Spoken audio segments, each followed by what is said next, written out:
전환해 주시면 감사하겠습니다. 저희는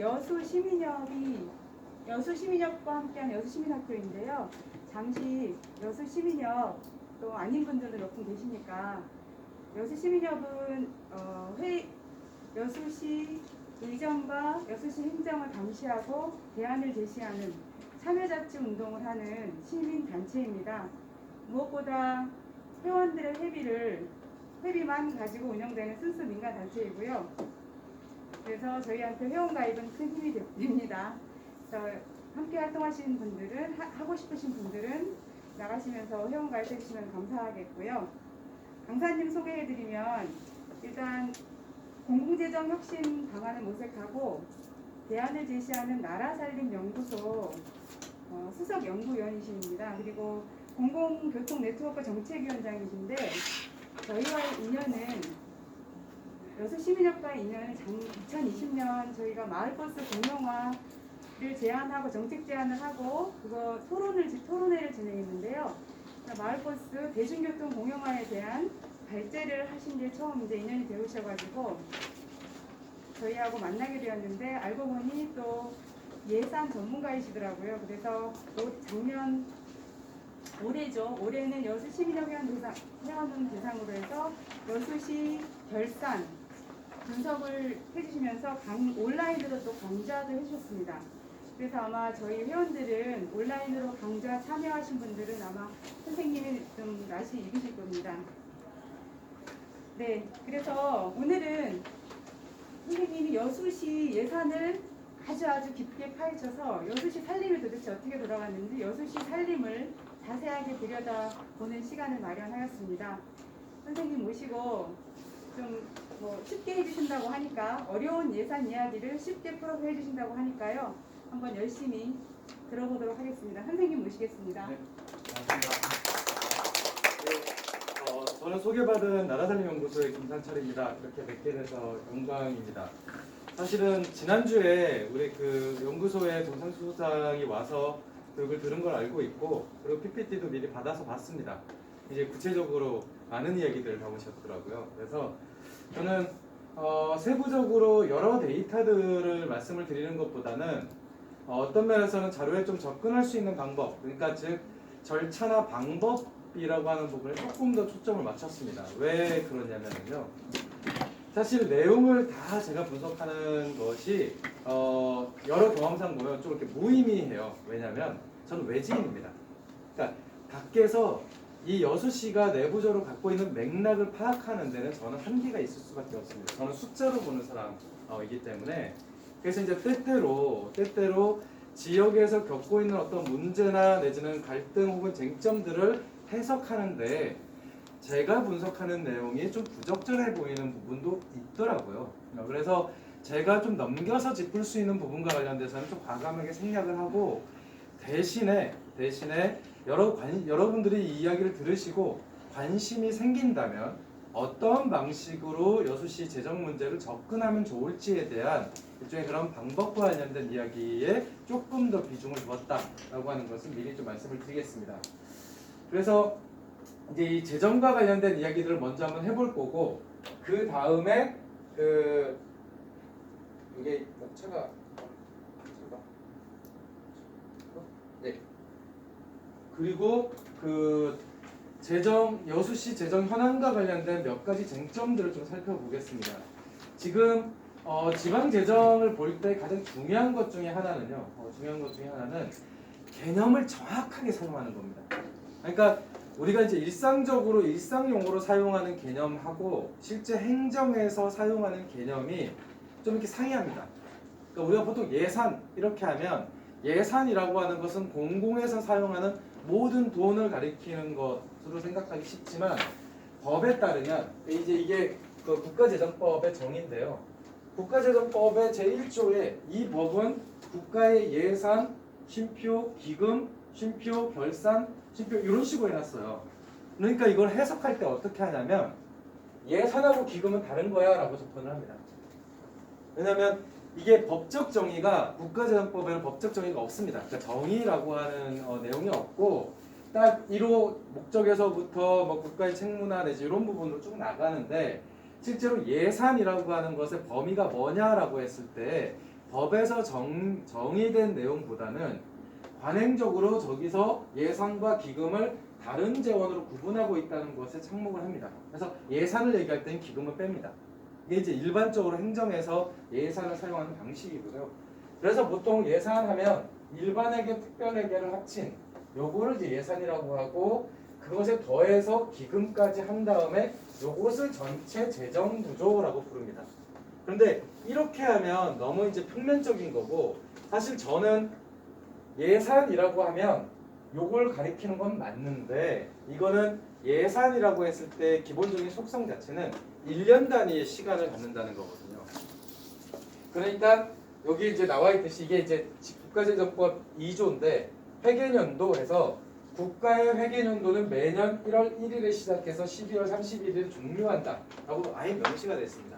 그러면 1월 1일에 시작해서 12월 31일에 끝나는 요게 소위 예산의 주기가 되는 거고요.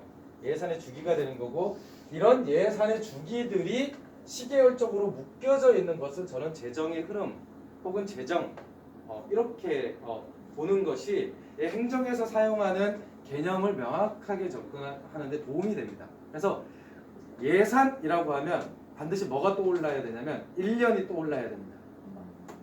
그러니까 예산하면 기준연도가 언제 예산이라고 하는 게 바로 쫓아와야 그때부터 이제 대화가 가능해집니다. 그러니까 이제 행정에서 보통 예산이라고 하는 건 기준연도, 그다음에 조금 더 가면 기준연도의 결산 기준이냐 당초 예산 기준이냐라고 하는 기준점을 잡게 되는 게 이제 예산과 관련된 거고요. 통상적으로 우리가 재정이라고 하면 재정이라고 하는 것은 1년 단위 뭐 이런 것들을 구분하지 않고 그냥 전체적으로 공공에서 사용하는 모든 그 돈과 관련된 행위들 이렇게 포괄적으로 사용한다라고 생각하시면 예산과 재정이라고 하는 단어를 이렇게 혼용할 때 이거 어떻게 구분하지? 라고 할 때 좀 참고가 될 수 있습니다. 그러니까 그런 특징들이 좀 있다라고 하는 것을 말씀을 드리고요.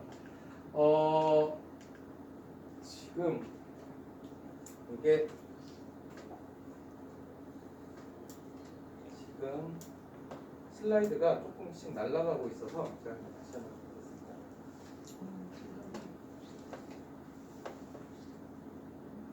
왜냐면 됐다. 왜냐면 이게 두 번째 장이 있거든요. 그래서 이거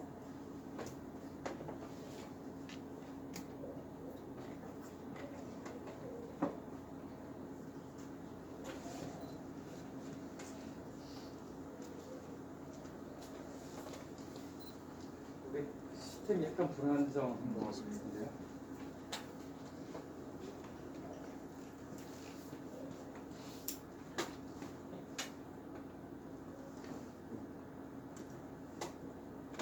네. 일단 재정이라고 하는 얘기를 할 때 또 한 가지 좀 염두에 뒀으면 하는 부분이 그러니까 왜 시민들이 재정에 대해서 관심을 가져야 되냐라고 하는 부분입니다. 그리고 저는 그게 단순히 예산이나 혹은 재정이라고 하는 것은 행정이 하는 거기 때문에 거기에 대해서 감시나 내지는 감독을 잘 해야 돼서 라고 하는 것을 좀 벗어날 필요가 있다고 생각합니다.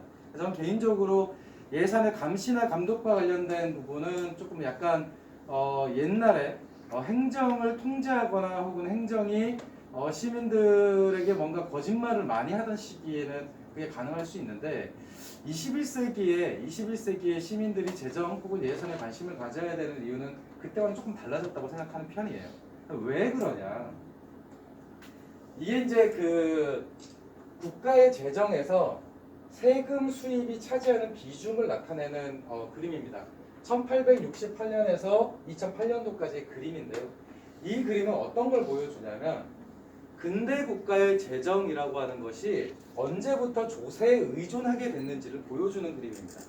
그러니까 우리는 보통 역사라고 하는 것을 통해서 야 세금이 옛날에도 있었대, 중세 시대 때도 있었대, 봉건 시대에도 있었대라고 생각하면서 세금이라고 하는 게 굉장히 오래된 역사처럼 생각을 하지만 국가라고 하는 것을 운영하면서 조세 수입을 절반 이상 의존하는 재정이라고 하는 것은 극히 최근의 일입니다.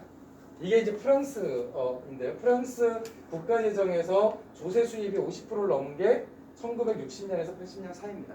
그러니까 이 얘기는 뭐냐면 우리가 재정 혹은 예산이라고 하는 것을 다룰 때 그것을 다루는 대상은 뭐냐면 조세에 의존하는 재정을 갖고 있는 국가의 문제를 다루는 겁니다. 그러니까 우리가 예산 재정을 할 때에는 사실은 조세 문제라고 하는 것을 밑에 깔고 있다는 생각을 할 필요가 있습니다. 그럼 그 이전에 국가의 재정을 어떻게 만들어졌냐? 그 전에는 국가가 생산수단을 갖고 있었어요. 그러니까 직접 생산을 하면서 이렇게 했었습니다. 그런데 현대 국가는 직접 생산하기보다는 민간 경제에 그걸 맡기고 민간 경제의 이윤의 조세를 통해서 걷어가는 방식으로 재정을 구조하죠. 그러니까 사실 이 조세 문제라는 것이 그래서 현대 재정을 볼 때 굉장히 중요한 문제입니다. 근데 이건 한번 기억을 해 두시면 좋습니다. 왜냐하면 재정을 다루는데 조세 문제가 굉장히 중요해. 그런데 이 조세 문제를 직접적으로 다루지 못할 때 나타나는 문제들이 지금 21세기에 우리가 겪고 있는 소위 재정 문제라고 부를 수 있는 것인데요. 이를테면 이게 이제 재정 민주주의 지표라고 하는 겁니다. 이 재정 민주주의 지표는 되게 간단하게 만들 수 있습니다. 뭐냐면 1년 동안 국가의 수입이 있습니다. 그런데 이 국가의 수입이 만약에 그 100만큼 있다 하더라도 그 100을 그 해의 필요에 따라서 다 쓸 수가 없습니다. 당연하죠. 우리 월급 생각하면 돼요. 월급 딱 들어오면 뭐 공과금, 뭐 임대료 뭐 이런 것들 이렇게 빠져나가는 게 있잖아요. 국가의 재정도 법적으로 아니면 기존에 하던 것 때문에 의무적으로 지출해야 되는 돈들이 있습니다. 그러니까 당해년도에 예산을 딱 편성해도 그 중에 어느 일정 부분은 무조건 지출을 해야 되는 지출이 정해져 있는 항목들이 존재하는 거죠. 근데 그런 것들을 보통 의무 지출이라고 부릅니다. 그러니까 한 국가의 재정에서 의무 지출 비중을 빼면 그 나머지가 재량 지출이라고 부를 수 있는 비중이 되는데 그 국가의 재량 지출 비중이 얼마큼 되냐가 재정 민주주의 지표입니다. 그러니까 이게 이제 미국 연방 정부의 재정 민주주의 지표인데요. 1960년대에는 그 재정 민주주의 지표가 65에서 70% 정도 됐습니다. 그럼 저 얘기는 뭐냐? 그때는 1년에 예산을 딱 수립하면 그 예산의 한 65에서 70% 정도는 그 해의 필요에 따라서 편성을 할 수 있었다는 겁니다. 근데 이게 점점 낮아지죠. 네, 낮아집니다. 그리고 2015년 이후부터는 20%를 넘지 못합니다. 그러니까 이 이야기는 뭐냐면 재정의 총 규모는 커질지 모르지만 그 커지는 총 규모에 비해서 매년 재량껏 쓸 수 있는 예산의 여지 자체는 굉장히 작아졌다는 걸 의미합니다. 그럼 저게 왜 민주주의 문제랑 연결이 되냐? 앞서 말씀드렸듯이 근대 국가의 재정은 조세에 의존을 한다고 했습니다. 근데 조세는 특히 민주주의 국가에서의 조세라고 하는 것은요 가장 걱정을 많이 하는 게 조세 저항과 관련된 부분입니다. 예전에 봉건 시대에는 납세라고 하는 것을 강제로 했습니다. 그렇죠? 세금 안 내면 감옥에 넣고 이렇게 가갑적으로 한 거죠. 근데 현대 국가에서의 조세의 원칙은 정당성 구조입니다. 납부하도록 만드는 것이 제일 중요한 겁니다.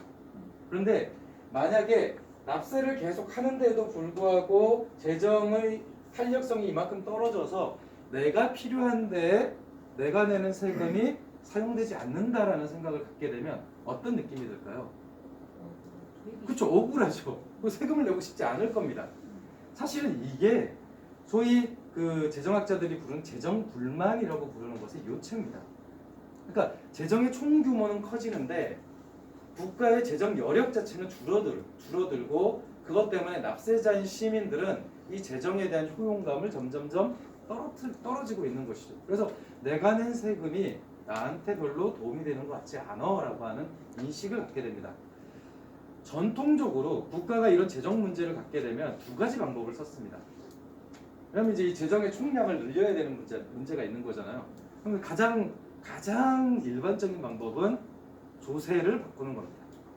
조세 구조를 바꾸는 거죠.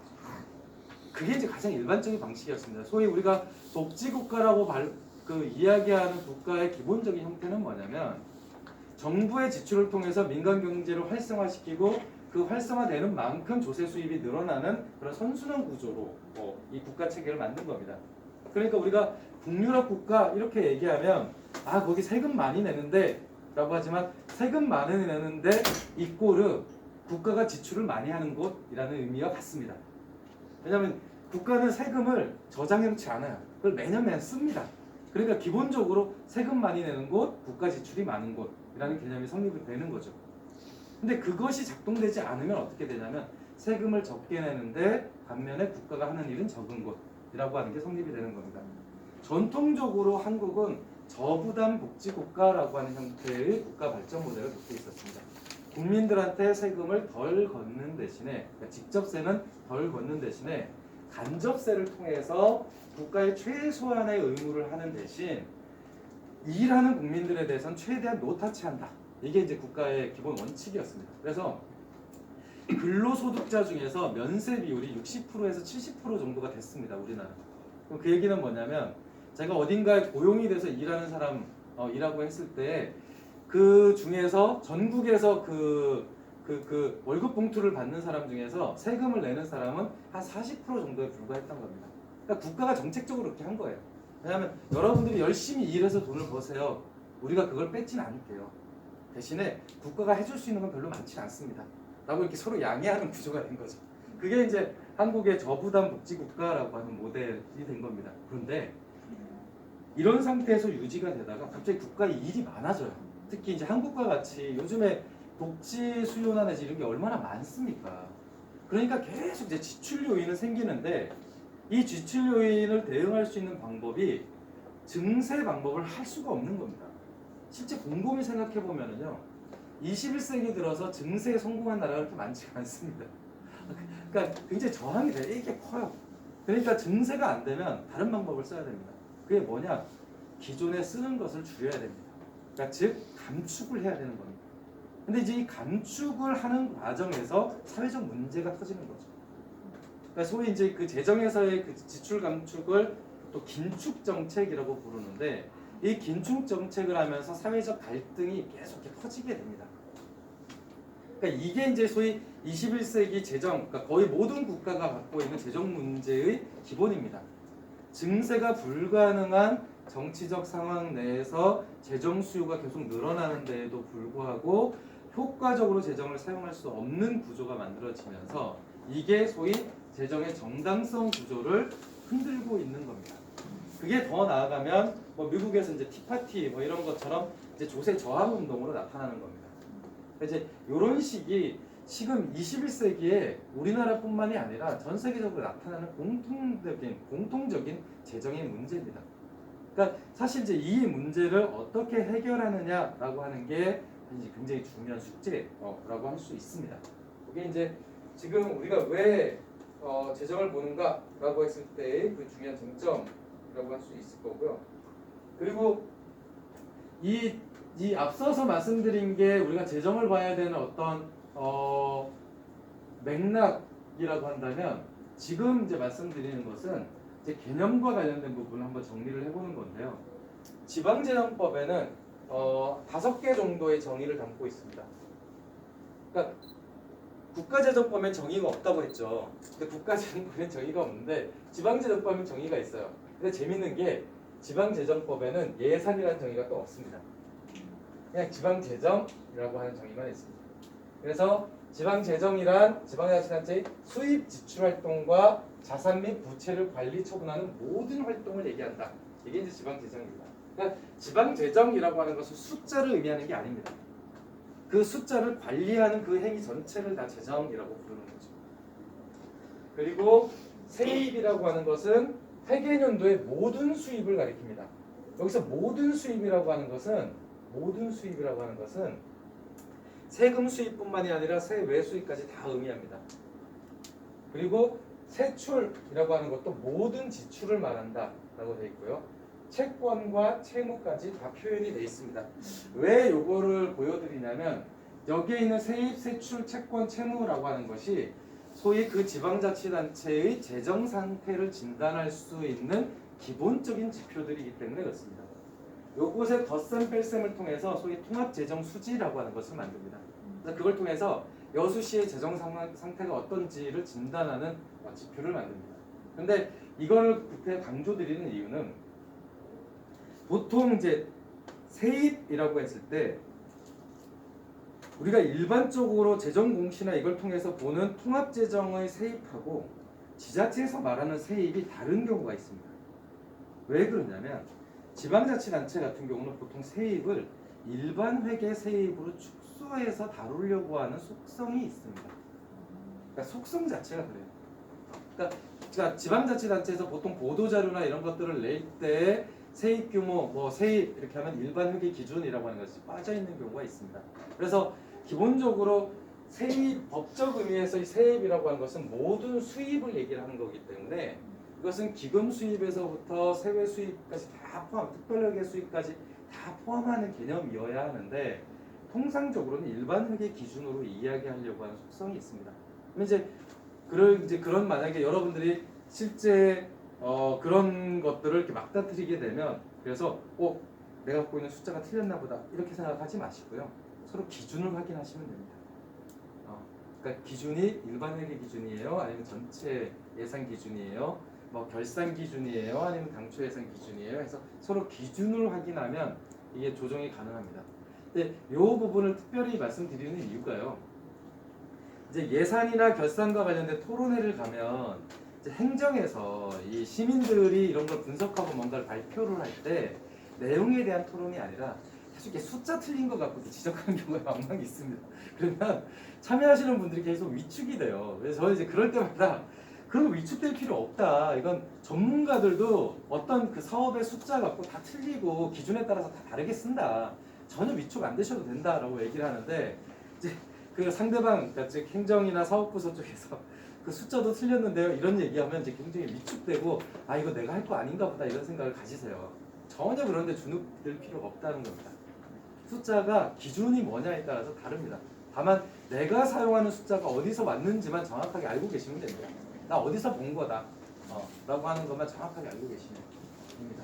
그리고 그런 것이 논란이 있을 때에는 법에서 정하고 있는 정의를 따르는 것이 첫 번째다. 이 기준을 따르면 됩니다. 법에서 정한, 지방재정법에서 정한 세입 기준이다. 이렇게 이런 것들을 하면 됩니다. 그리고 두 번째는 이 재정 운영의 기본 원칙이라고 하는 것하고 그 밑에 성과 중심의 지방재정 운영이라고 하는 원칙, 이 두 가지가 굉장히 중요한데요. 첫 번째 지방재정 운영의 기본 원칙은 첫 번째와 두 번째 이게 있습니다. 여기서 보시면 아시겠지만 첫 번째는 주민의 복리 증진을 위해서 그 재정을 건전하고 효율적으로 운영해야 된다라고 하는 원칙이 있고요. 두 번째를 보시면 예산이 여성과 남성에게 미치는 효과를 평가하고 그 결과를 예산에 반영하도록 노력해야 한다는 내용이 두 번째 원칙으로 되어 있습니다. 요 두 번째 내용이 바로 성인지 예산의 내용입니다. 근데 많은 경우 성인지 예산이라고 하는 것을 굉장히 부가적인 걸로 생각하는 경우가 되게 많습니다. 근데 저는 그렇게 그 이야기를 하실 때마다 얘기하는 게 지방재정법에 그 지방재정 원칙으로 명시되어 있는 겁니다. 그래서 이거는 한이 많이 문제가 아니라 이 원칙을 준용할 거냐 말 거냐라고 하는 내용과 같습니다라고 이야기를 하는 편입니다. 굉장히 중요한 원칙입니다. 그리고 성과 중심의 지방 운영이라고 하는 것도 이 부분을 특별히 강조드리고 싶은 부분이 소위 재정활동의 성과관리 체계를 구축하고 성과계획서와 보고서를 작성하고 재정사업을 평가한다라고 하는 이 내용이요. 행정에서 실제 내부적으로 예산이나 사업을 평가할 때 따르는 방식입니다. 근데 우리가 밖에서 여수시의 행정이나 예산을 볼 때는 기본적으로 사업 단위 중심으로 보잖아요. 어떤 사업 어떻게 하고 이 사업은 예산이 얼마큼 많고 적고 하는데 사실은 행정 내부에서 사업을 관리할 때는 개별 사업 단위로 접근하는 게 아닙니다. 그러니까 소위 이제 프로그램 단위라고 얘기해야 되는 묶음으로 얘기를 하게 되고 왜 묶음으로 사업을 접근하냐면 그 묶음의 한 단위가 성과 지표 하나씩을 갖고 있는 형태입니다. 그리고 이 묶음을 통해서 이 지표를 달성하냐 못하냐를 가지고 평가를 받는 구조입니다. 그러니까 그러니까 행정 내에서의 사업 구조하고 시민들이 밖에서 보는 사업 구조는 전혀 다릅니다. 우리는 개별 사업 중심이지만 행정 입장에서는 소위 성과 지표와 연동되어 있는 핵심 사업이 존재하고요. 성과 지표와 연동되지 않는 부속 사업이 존재합니다. 그러면 시민 입장에서 되게 중요하다고 하는 사업이 성과 지표와 연동이 안 돼 있어요. 그럼 행정 내에서는 되게 소홀하게 다뤄질 수 있습니다. 그러니까 이런 것들이 있어요. 그럼 왜 이런 차이들이 나타나냐라고 하는 것은 행정에서 사업의 우선순위를 정하는 그 가치하고 시민들이 그 사업을 통해서 달성하고자 하는 가치가 안 맞는 겁니다. 그러면 여기서 중요한 것은 이것을 맞춰주는 과정이 되게 중요하겠죠. 그러니까 이를테면 참여예산제를 한다. 그러면 만약에 참여예산제라고 하는 것에 성과 지표를 만든다고 했을 때 여러분들은 어떤 기준으로 그걸 평가해야 된다고 생각을 하시나요? 그러니까 요게 되게 중요한 부분입니다. 통상적으로 지방자치단체 차원에서 참여예산제를 성과지표로 관리하는 데도 많지는 않지만 설사 있다 하더라도 보통 어떤 지표로 관리를 하냐면요, 참여자 숫자입니다. 그러면 참여자 숫자라고 하는 것은 행정에게 어떤 유인을 줄까요? 행사를 많이 하도록 만듭니다. 그렇죠? 근데 시민들 입장에서 어떤 걸 요구하냐면 전체 예산 중에서 참여 예산으로 결정되는 예산의 비율을 갖고 지표를 삼아야 된다라고 주장하는데 그 시민단체들이 굉장히 많습니다. 지금이 0.5%라면 0.6%, 0.7% 매년 0.1%씩이라도 늘어나야 된다라고 생각하는 사람들이 있습니다. 그러면 어떤 지표를 하느냐에 따라서 그 사업의 유인체계가 바뀌게 되죠. 실제 여기서 얘기하는 성과 중심의 지방재정 운용이라고 하는 것은 바로 그걸 의미합니다. 그리고 이 성과계획서, 성과보고서라고 하는 게 행정 내에서 예산을 집행하는 유인 구조를 만드는데 가장 중요한 자료이기도 합니다. 그리고 생각보다 많이 안 보는 자료이기도 합니다. 그리고 그 다음으로 좀 강조드리고 싶은 것은 예산을 볼 때에는 기본적으로 그 흐름을 머릿속에 잡고 계신 게 제일 좋습니다. 그러니까 보통 이제 예산이나 내진 재정과 관련돼서는 굉장히 촘촘하게 제도들이 만들어져 있거든요. 네, 나옵니다. 예. 네, 예, 저 뒤에도 잘 들리시죠? 이게 지금 공용이 되어 있나 봅니다. 저는 근데- 지금 뭐 코로나19가 근데 기본적으로 없는 사람인데 이거 하면 굉장히 숨이 가쁜데 강사는 좀 덮고 해도 양해. 예.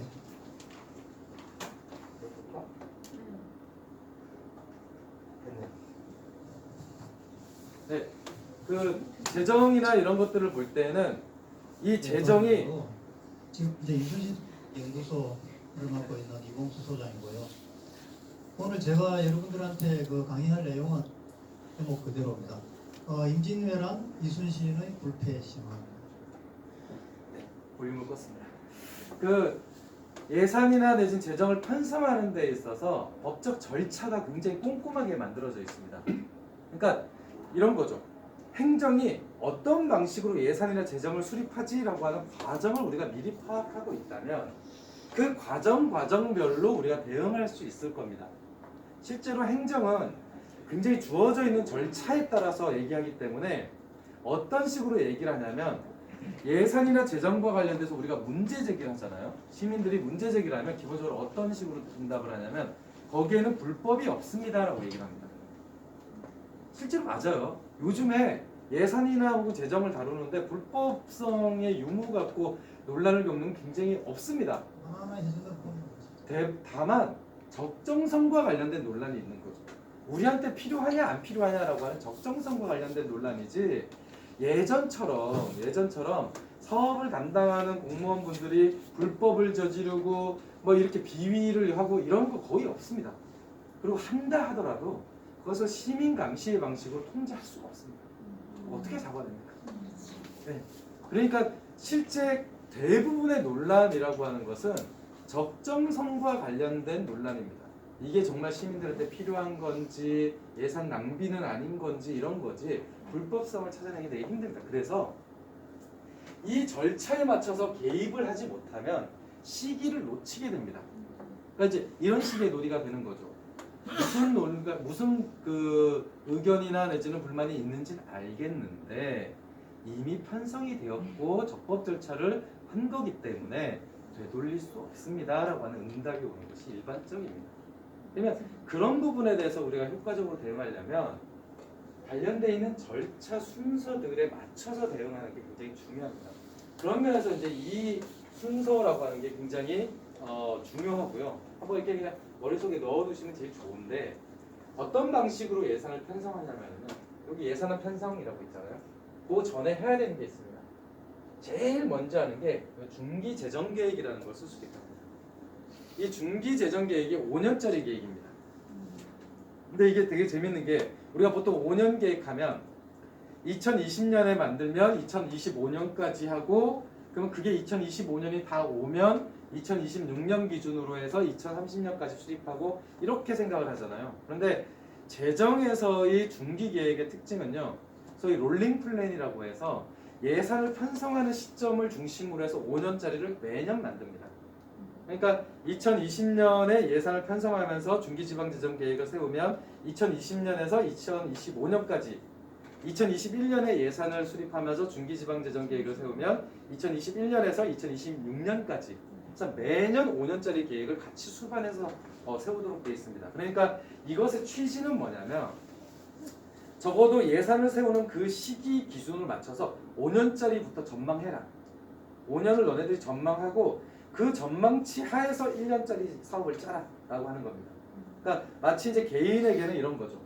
여러분들이 올해 계획을 수립하려면 5년 후에 나는 어떤 모습일지를 미리 생각해보고 그 생각하는 모습에 맞춰서 지금 올해의 계획을 수립하세요 라고 하는 뉘앙스가 되는 겁니다.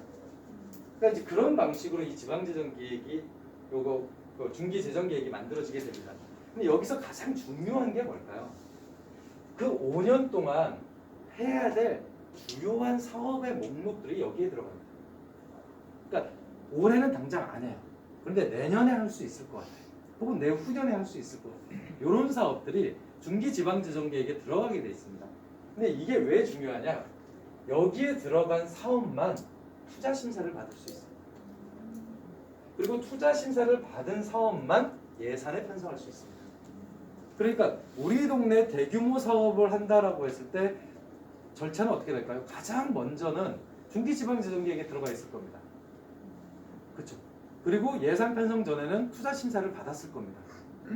그러면 이 두 가지 정도만 잡고 있으면 예산이 반영되기 전에 그 사업에 대한 평가를 할 수 있습니다. 그렇죠? 중기지방재정계획상의 대규모 사업이나 아니면 투자 심사를 받았던 사업 중에서 부적정한 사업에 대해서 그때 개입을 하면 예산이 편성되기 전에 사항이기 때문에 대응을 할 수 있습니다. 근데 예산이 반영이 돼서 예산이 집행되는 순간에는 그 사업을 맡기가 굉장히 힘듭니다. 그냥 그때부터 매몰 비용이 발생하기 때문이고요. 그래서 기본적으로 중기재정계획이라는 것하고 투자심사라고 하는 것을 예산의 선행 과정으로서 주요하게 봐야 된다라고 하는 것을 좀 강조를 드립니다. 그리고 이 예산안이 그 의회에서 심의 의결되고 집행되고 결산되는 과정을 갖죠. 근데 문제는 여기 결산에서 끝나는 게 아니라 여기 결산 지적사항이 예산 편성에 반영이 또 되도록 규정을 하고 있습니다. 그러니까 우리가 이 예산이나 혹은 재정 절차상 가장 기본적으로 봐야 되는 것은 저 맥락과 흐름에 맞춰서 사업의 배치나 내지 투자 심사가 제대로 됐는지라고 하는 게 있고 결산에서의 지적사항이 예산에 어떻게 반영됐는지에 대한 것들을 확인하는 요게 전체 예산의 프로세스에서 우리가 봐야 되는 부분입니다. 제가 이걸 강조드리는 이유는요. 이거를 지방의회에서 잘 못 봅니다. 왜냐면 이게 이제 우리랑 비슷해서 그래요. 딱 그 예산서하고 사업별 설명서하고 이런 자료들을 딱 봤잖아요. 보면 눈에 띄는 사업이 있어요. 그래서 사업 중심으로 보게 됩니다. 어쩔 수 없어요. 이게 관심 사업과 이런 것들 중심으로 보게 되다 보고 또 내가 사는 동네 혹은 내 지역구 중심으로 보게 되니까 전반적으로 재정의 구조나 흐름이나 이런 것들보다는 계속 개별 사업 중심으로 볼 수밖에 없게 됩니다. 그러니까 이제 이런 것들을 놓치게 되는 경우가 되게 많습니다.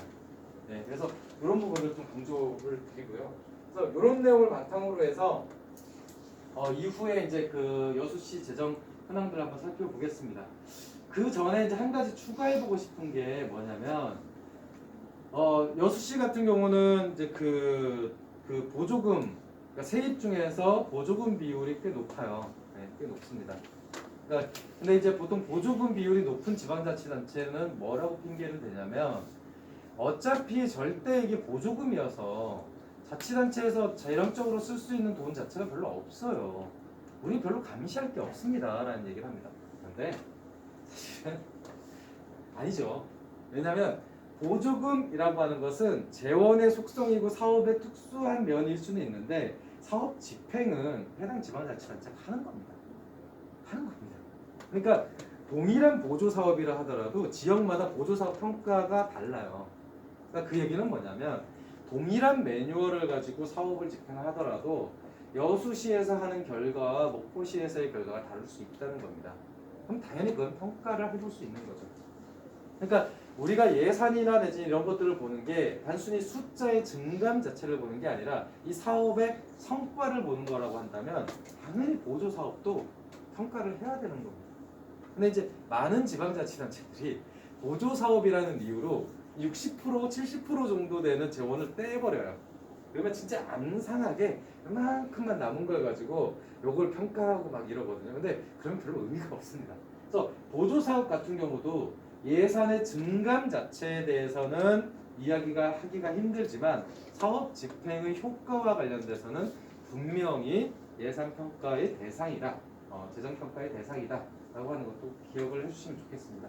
그래서 크게 이런 형태를 지방교부세, 국고보조금, 그다음에 지방교육재정교부금 이런 것들을 뭐라고 부르냐면 재정조정제도라고 부릅니다. 그러니까 재정을 조정해주는 거죠.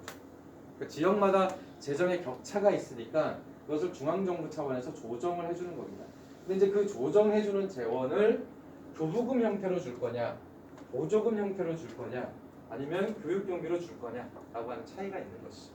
근데 이런 형태는 국가가 광역자치단체, 광역자치단체가 기초지자체 이렇게 수직적으로 재정 조정을 해주기도 하지만은요 수평적으로도 재정 조정을 할 수 있습니다. 이를테면 여수시와 뭐 주변에 있는 목포시나 이런 데끼리 재정 조정을 할 수도 있습니다.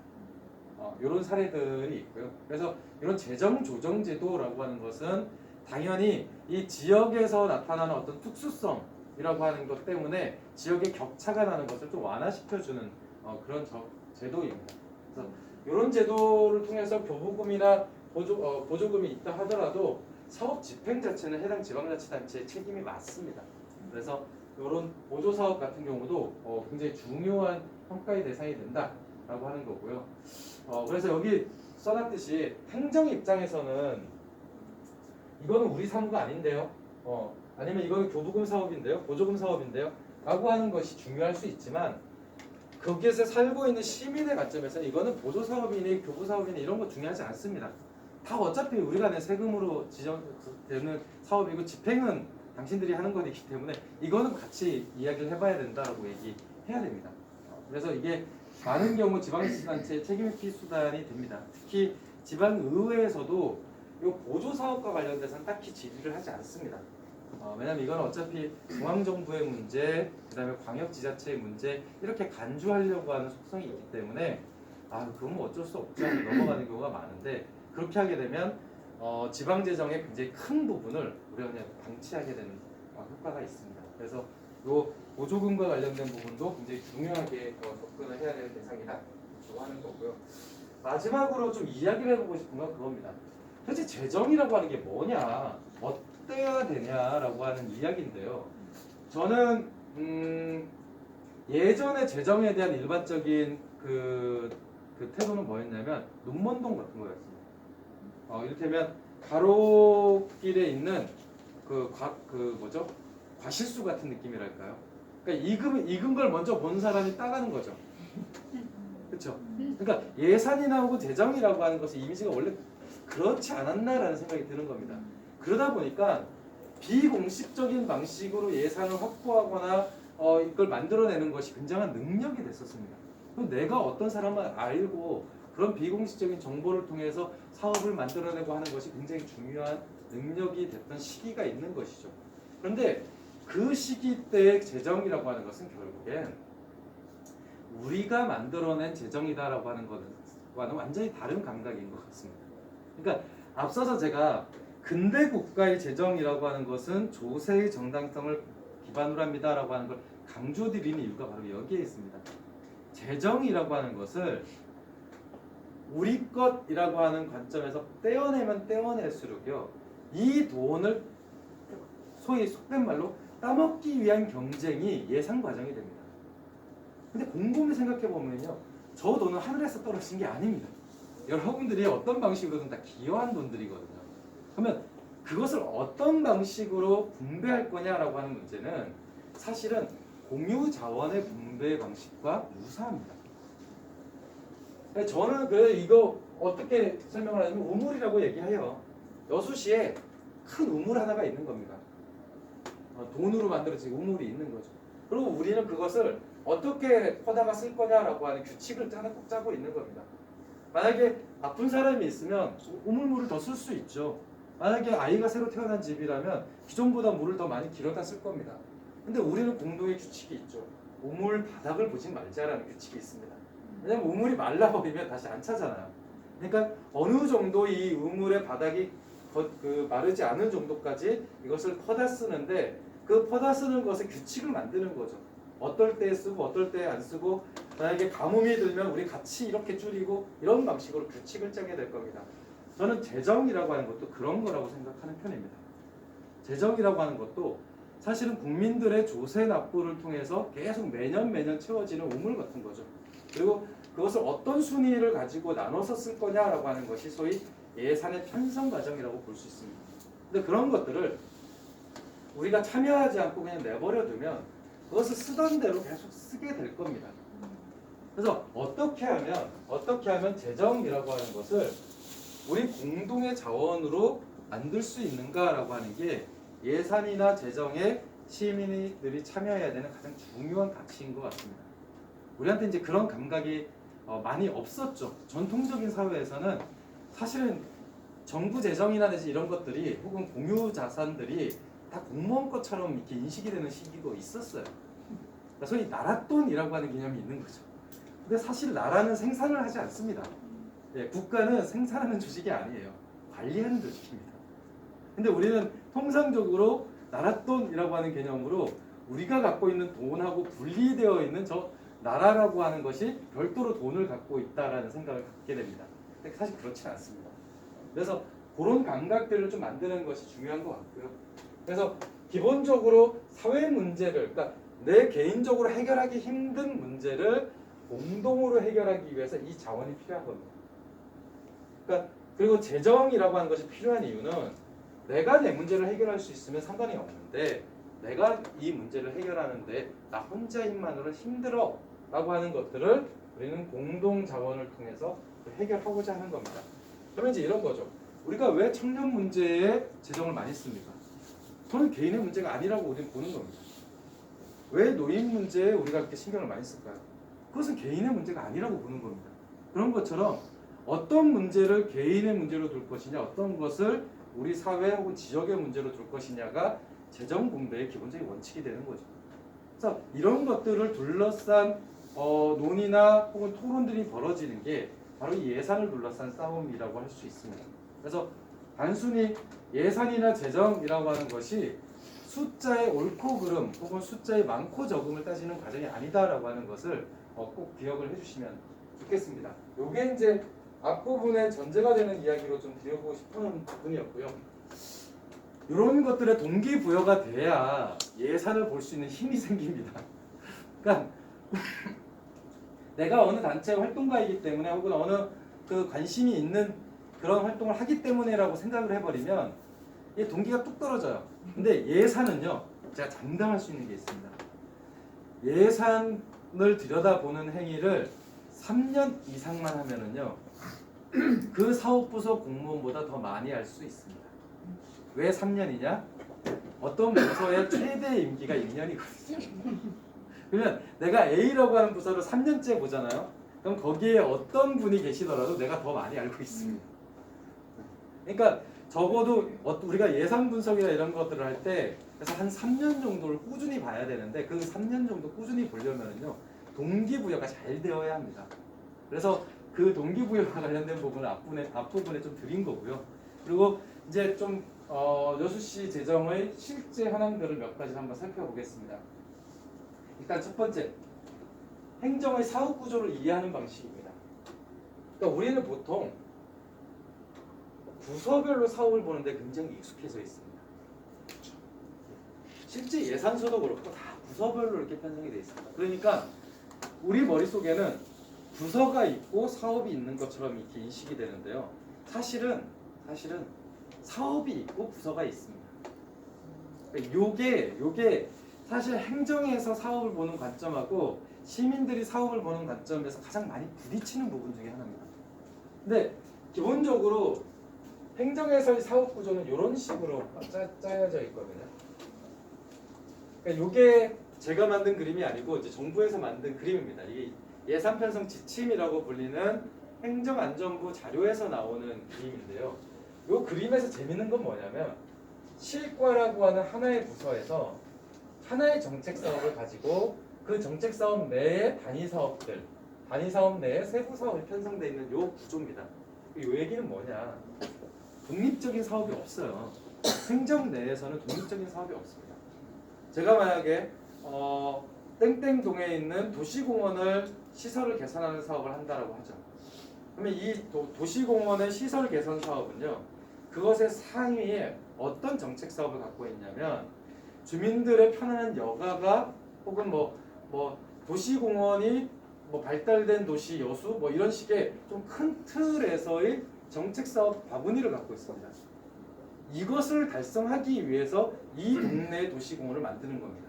그러니까 이 동네의 도시공원이 필요해서 단순히 만드는 게 아니라 큰 틀에서 도시공원을 100개소를 만든다, 1000개소를 만든다라고 하는 비전이 먼저 쓰고 그 숫자를 채우기 위해서 땡땡동에도 도시공원을 만들고 땡땡동에도 도시공원을 만들고 이러는 겁니다.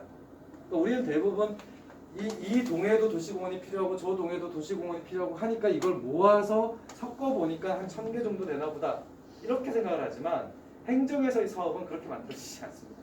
행정에서의 사업은 위에서 먼저 만들어집니다. 비전 체계와 전체 정책 목표라는 것이 만들어지고 이것을 달성할 수 있는 수단으로서 세부 사업이 사후에 만들어집니다. 그리고 이 세부 사업을 집행하기 위해서 조직을 만드는 겁니다. 그래서 보통 단체장들이 바뀌면 본인들이 강조하고 싶은 사업들이 존재하잖아요. 그럼 그 사업에 맞춰서 기구가 하나 만들어지죠. 추진단이나 뭐나 이렇게 만들어집니다. 그리고 한 2년차 정도에 완전 조직 개편을 해서 실과 체계로 완전히 앉히죠. 그러니까 그거는 조직이 우선하게 하는 것이 아니라 내가 핵심으로 생각하고 있는 사업을 추진하기 위한 조직 체계를 만들어가는 겁니다. 그러니까 기본적으로 사업이 우선하는 거다라고 하는 거 꼭 기억을 해주시면 좋겠고, 그리고 이 사업 구조를 통해서 조직이 만들어진다라고 하면 조직 하나는 다 하나의 정책 목표들을 갖게 됩니다. 도대체 이과는 뭐해? 하면 하나의 목표가 있어요. 우리 이제 그걸 확인할 수 있습니다. 성과계획서 이런 걸 통해서 지역경제과의 목표는 뭘까? 단 한 문장으로 정리된 게 있습니다. 네, 다 이렇게 있습니다. 그래서 그걸 통해서 우리 시가 역점 사업을 하고자 하는 것의 위계 구조를 파악할 수 있습니다. 그러니까 조직 구조를 본다는 것은 우리 시가 역점을 두고 있는 사업의 구조가 어떤지를 볼 수 있는 일종의 지표입니다. 그리고 이 각각의 부서가 아마 여러분들 이제 그런 것도 있을 겁니다. 어디는 마을공동체과가 행정자치 쪽에 있는데 어디는 기획예산과에 있는 데도 있고요. 아니면 산업경제에 있는 데도 있습니다. 그러니까 그거는 마을공동체 사업을 뭘 중심으로 접근하느냐의 차이입니다. 이를테면 마을공동체 사업을 사회적 경제조직 중심으로 접근하는 데는요. 이것이 기업경제과로 갑니다. 왜냐하면 거기서의 핵심적인 수단이 경제조직을 만드는 방식이거든요.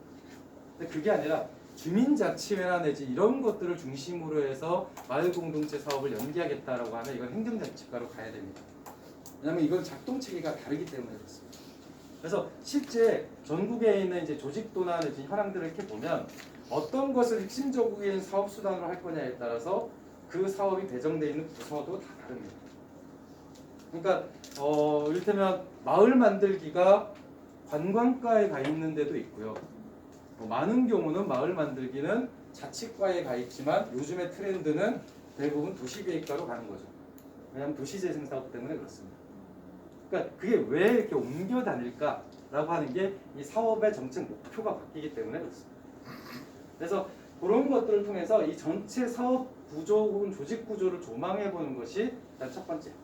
특히 올해처럼 지방선거가 있었던 해는요. 지방선거가 있었던 해는 당연히 그것에 대한 변화라고 하는 것이 나오게 됩니다. 그래서 아마 7월달 정도에 조직 개편 조례, 그러니까 조직 조례가 아마 개정이 있었을 거니까 그런 것들을 한번 통해서 사업의 우선순위나 내지는 이런 것들이 어떻게 바뀌었는지 보는 게 이제 첫 번째 일 거고요. 그리고 두 번째는 전체 재정 구조를 보는데 전 재정 공시 자료가 제일 좋다고 생각하는 편입니다. 이게 이제 2022년 예산 기준 재정 공시 자료의 첫머리입니다.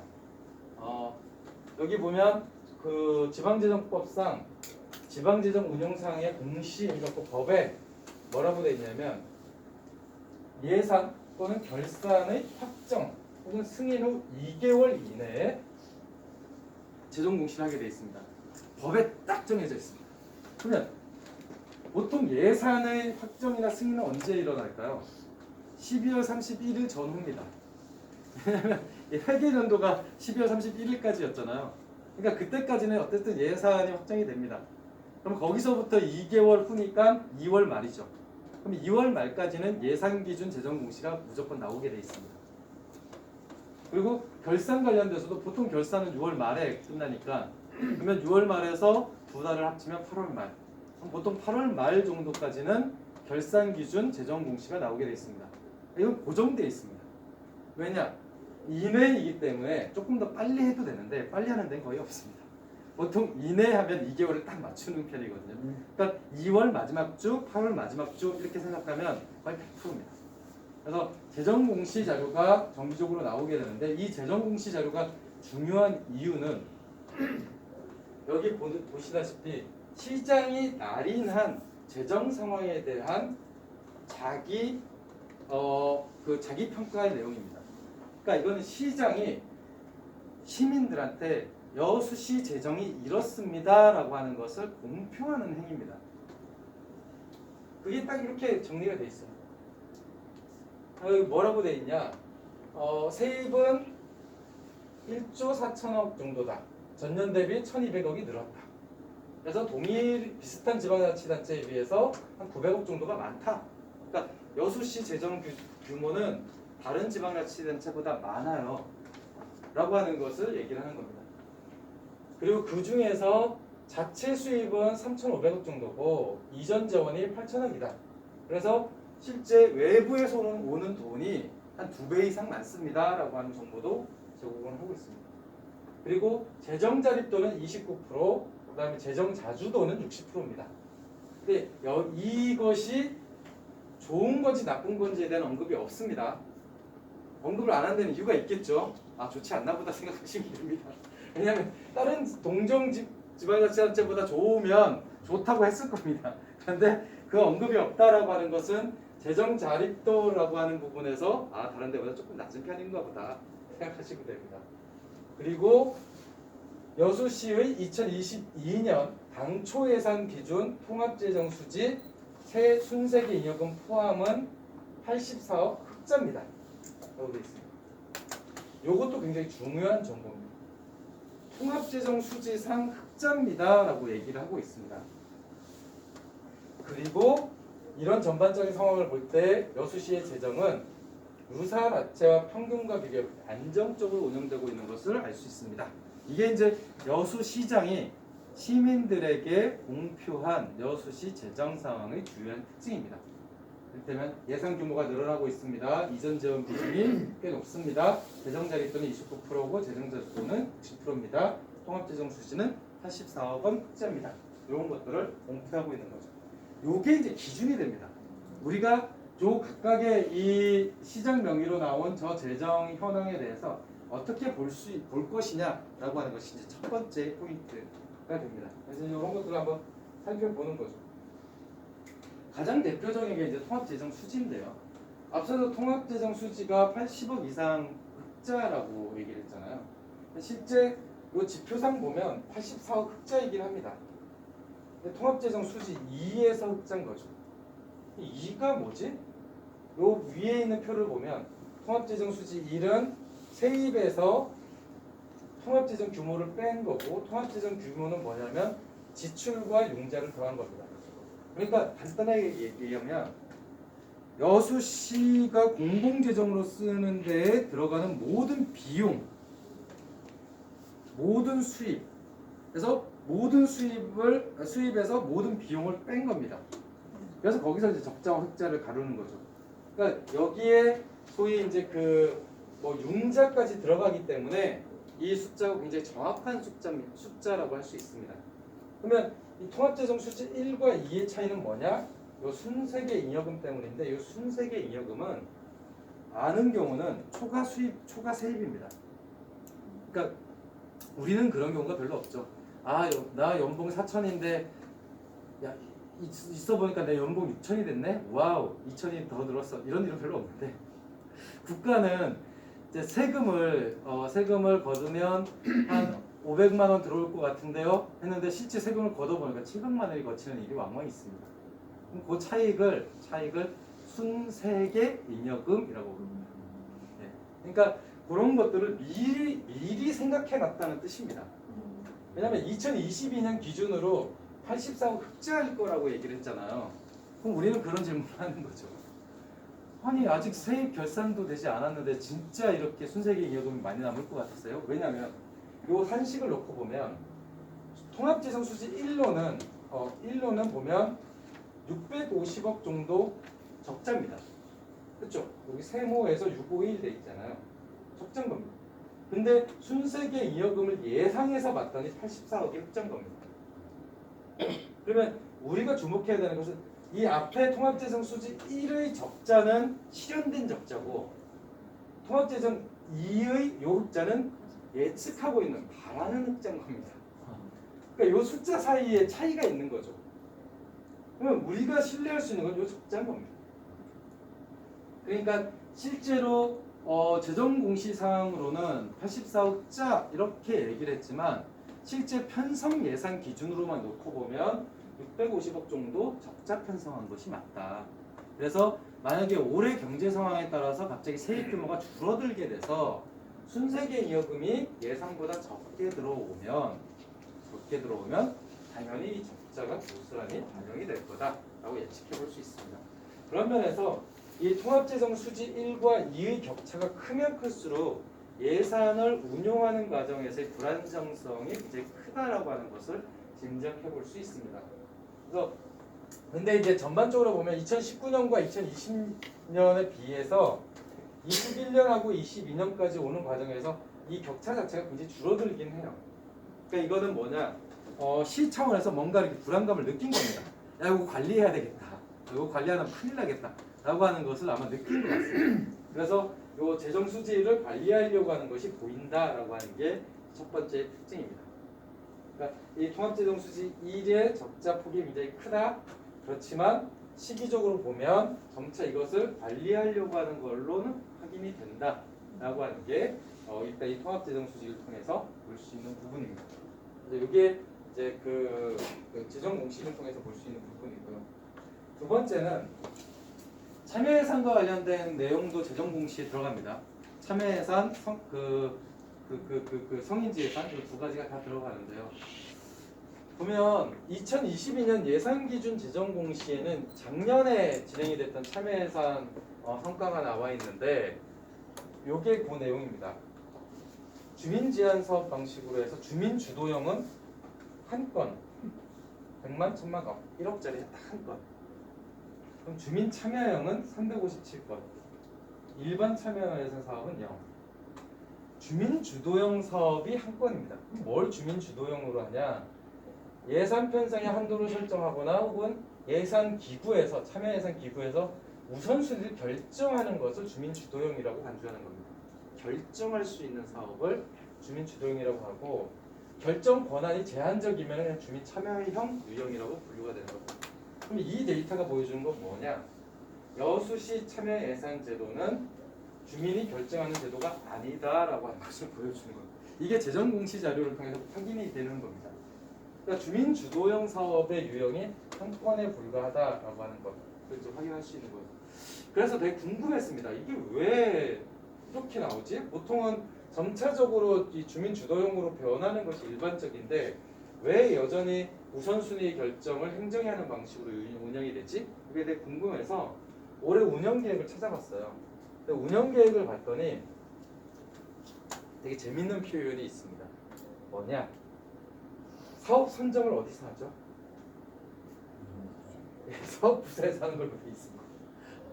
그러니까 사업부서에서 대상 사업을 선정하는 방식으로 규정이 돼 있습니다. 근데 보통 왜 저게 쟁점이 되냐면 사업부서에서는 적격 검토를 하는 겁니다.